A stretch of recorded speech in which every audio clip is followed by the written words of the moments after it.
Chapter 46 Prelude to War, Part 1. The Pandavas successfully fulfilled the conditions of their 13-year exile. By rights, their kingdom should now be returned to them. But Duryodhan, still consumed by anger, jealousy, and lust for power, was not willing to compromise on any negotiations.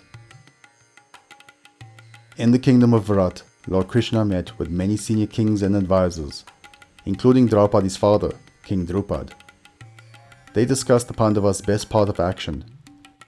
A peaceful resolution was preferred, but, if necessary, preparations for war were made. An emissary was sent to Hastinapur to set out the requests of the Pandava brothers. The kingdom of Indraprastha should have been returned to the brothers, but Yudhishthir was willing to settle for just 5 villages, 1 for each of the brothers. Despite the pleading of grandfather Bhishma, King Dhritarashtra, and even his mother Queen Gandhari to accept the offer, Duryodhan stubbornly refused. "I would not see them, even the land that would fit on the point of a needle," declared Duryodhan. Lord Krishna himself travelled to Hastinapur to negotiate a peaceful resolution. Duryodhan refused to listen to reason. In his mind, he was the rightful heir to the entire kingdom, and he was cheated of his birthright. He reasoned that with Bhishma, Drona, and Karna loyal to the throne, he would be able to defeat even the mighty Pandavas in battle. Before leaving Hastinapur, Lord Krishna met with Mother Kunti. The mother of the Pandavas had not seen her beloved children for so many years, and she sent a message back to Yudhishthir with Lord Krishna. In her message, Mother Kunti advised Yudhishthir to fight for what is rightfully theirs, and to avenge the humiliation of Draupadi at the hands of the Kauravas. However, there was one warrior among the Kauravas that gave Mother Kunti cause for concern, and she made up her mind to go and speak to this warrior directly. When Karna had completed his morning prayer rituals, he was surprised to see Kunti, the mother of the Pandavas, waiting for him on the banks of the river. Mother Kunti revealed the truth to Karna of his origins, a secret that she had kept since her teenage years. Chapter 47 Prelude to War, Part 2. In her youth, Kunti received a divine mantra that allowed her to invoke any deity and be blessed with a child. In a moment of childish spontaneity, she invoked the sun god Surya, resulting in the birth of a baby boy. Filled with fear, Kunti sent the child adrift down the river in a basket, where he was discovered by a charioteer who adopted the baby as his own. Kunti had recognized Karna when he challenged Arjuna at the Great Games. Now, to avert the death of her 5 sons in the war ahead, Kunti revealed herself as the maternal mother of Karna. "You are my eldest child. Join your brothers and negotiate peace with Duryodhan," pleaded Kunti. Karna calmly replied, "Mother Kunti, I cannot go against Duryodhan. He showed me kindness and generosity when no one else did. However, I make this promise to you. I will not kill your sons, Yudhishthir, Bhim, Sahadev, or Nakula. But Arjuna I have sworn to kill in battle, and therefore at the end of the war you will still have 5 sons remaining."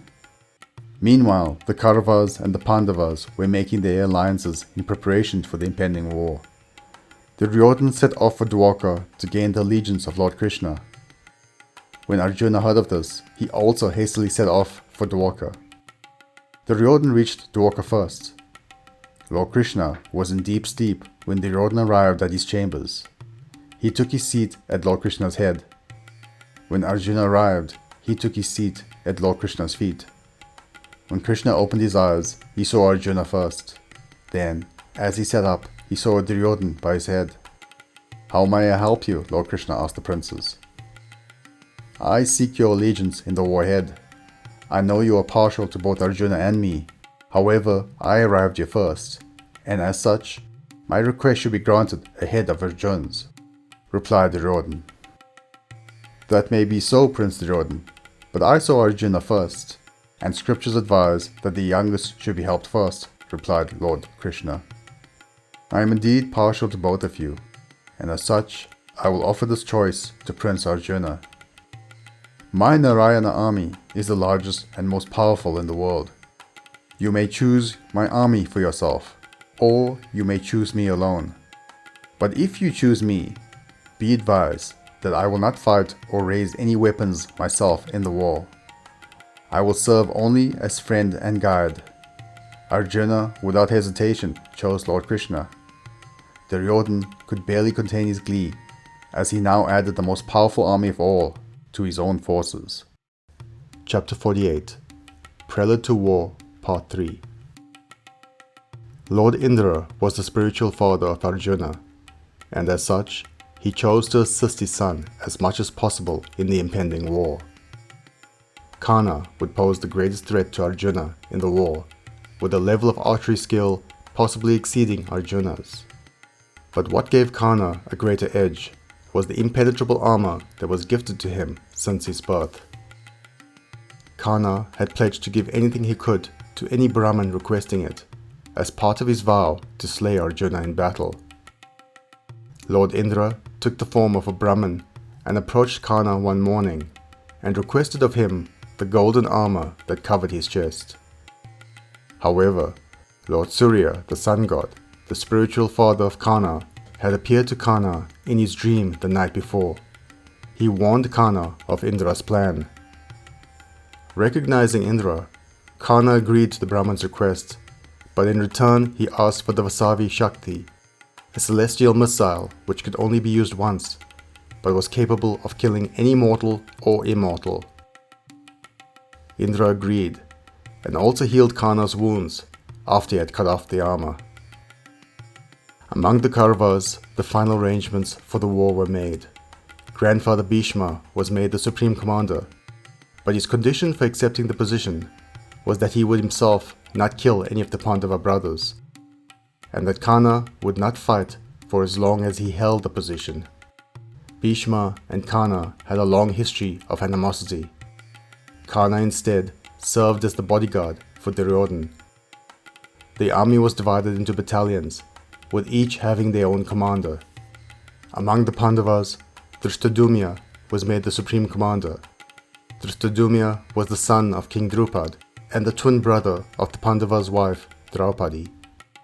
He was a gift from the gods to King Draupadi, expressly created to kill Draupadi's enemy, the arms master Drona. The rules of the war were established, which included: fighting must begin no earlier than sunrise and should end by sunset. Multiple warriors must not attack a single warrior. No warrior may kill or injure a warrior who is surrendered. No warrior may kill or injure an unarmed warrior.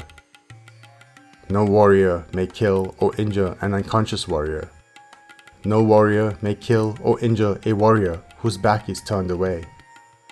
The battlefield selected was Kurukshetra. The armies made their way there and took up their positions. But as the war was about to begin, Arjuna begins to break down in despair, and Yudhishthira makes a most unusual decision. Thank you for watching so far. I hope you enjoyed. If you did, please hit the like button. If you're new here, please subscribe. This will ensure that more people can find this resource.